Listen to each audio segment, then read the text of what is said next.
I'm Sophie welcome back to my channel, and welcome to the second sort of yearly recap that I tend to do on my channel. This one is all the books that I read in 2022.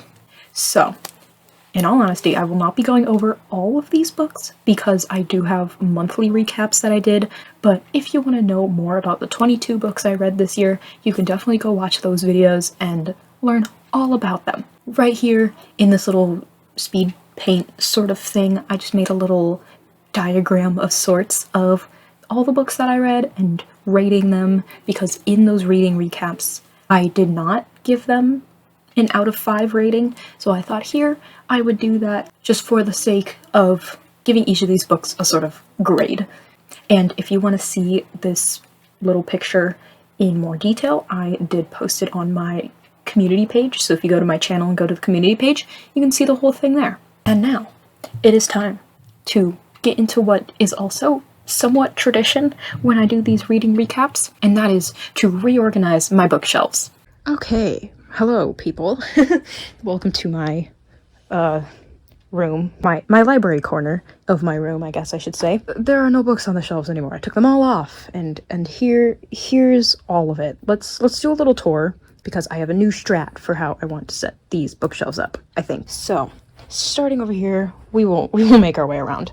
This right here with my beautiful little 2022 bullet journal is everything I read this year.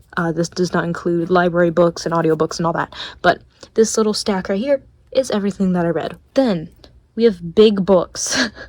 Big books. They're mostly like coffee table books, I guess. Just little flip-through-y kind of things. Just like a bunch of giant books in here that I can't really carry around and read. I'd have to stay in my room and read. And they're all kind of just there. This as well is another big book stack.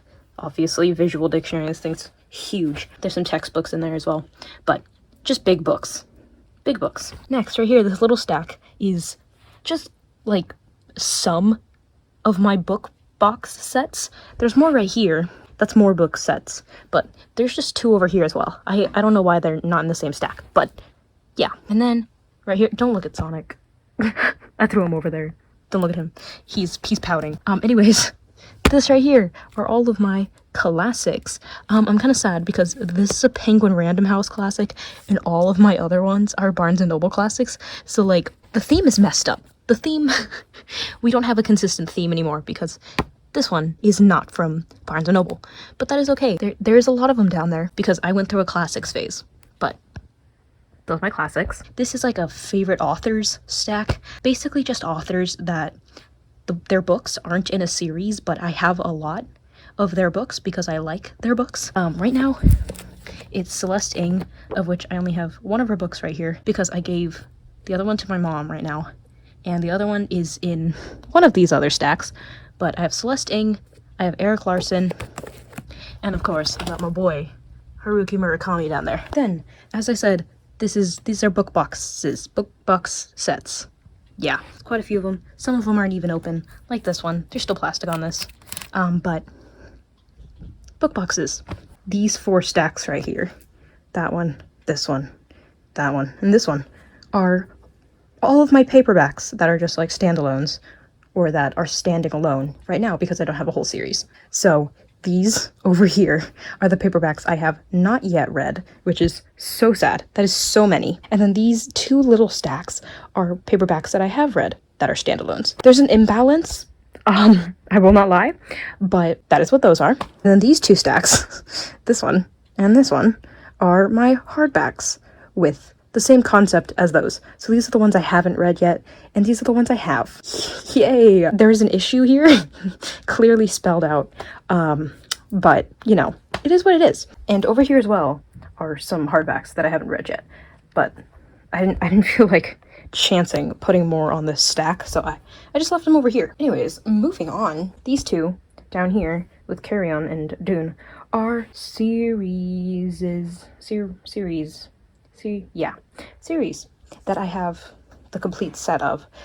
Some of them are missing from here because either my mom has it or I am currently reading it. Like right now, I'm currently reading the 3rd book of this series. I technically don't have the complete series of Dune. I just have the first 2 books, but it's gonna stay here. It's gonna stay here because I wanted to. These are just series that I bought the books individually. I didn't buy them in the fancy box set, so some of the books look a little different than the others. Like this one's paperback, and then the rest of them are hardback, so just a little inconsistent, kind of just disgusting, but that's fine. That is where these sets go, because they're just loose. They're out and about. Organic grass-fed book series. Those are all of these stacks right here. Now we have one more little collection right here, and this my friends is my failed TBR thing. It's a box. It's a ramen noodle box. Curry cup noodles, because those are my favorite cup noodles. I kind of just put random books in here, except this one. This one is special because I designed this cover. Isn't that great? Wow, I drew that. It's a short story collection. I didn't draw this. I drew this. But I put it here because I need to read it, but I kind of forget that I have this box, and that is doomed this book, because when it's in there, it's like it's hiding. So we'll do something else with this box. Not really sure yet, but right now it was supposed to serve as my TBR, and that never happened. Anyways, this is what we're working with. We've got 3 empty shelves. Let's fix this. Let's fix this. Anyways, because I already did my reading recaps every month this year, I don't really have much to say in this video.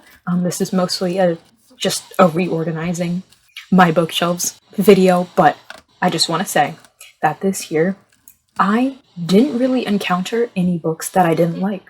Like, I don't think I even DNF'd any books this year, which is so great. I usually don't DNF books very often anyways, but like, I know last year in 2020 I at least had like 2 or 3 that I was DNFing, and this year I don't think I did that to any of the books I picked up, which 10 out of 10 me. I would like to think that it's because all the stuff I read this year, like my intuition told me that they would be good books, so I picked them up, and ultimately I was right. I don't know if that was intuition or not, but every book that I read this year, however few, I enjoyed. You can see in the ratings, like, the worst rating I gave a book was a 2.5, and that was the book I had to read for school that I picked out, and which, if you watched that reading recap, you would know I read that entire book in like 6 hours before my assignment was due. So, you know, bad experience attached to that book, but a 2.5 was the lowest rating I had all year, so all around good stuff. And then, in regards to what you are currently seeing on screen, I sort of split my bookcases into have read and haven't read, so I could see more clearly the books that I should be reading this year and the ones that I already have. There's no real rhyme or reason to how each of these shelves are organized. It's just that I fit the books wherever they could fit on their respective sides. But that is basically it. How much did you guys read in 2022? Did you read a lot? Did you not read at all? Did you read right on track with what you expected? How did it go? Let me know in the comments, and I hope to see you in the next one. Peace.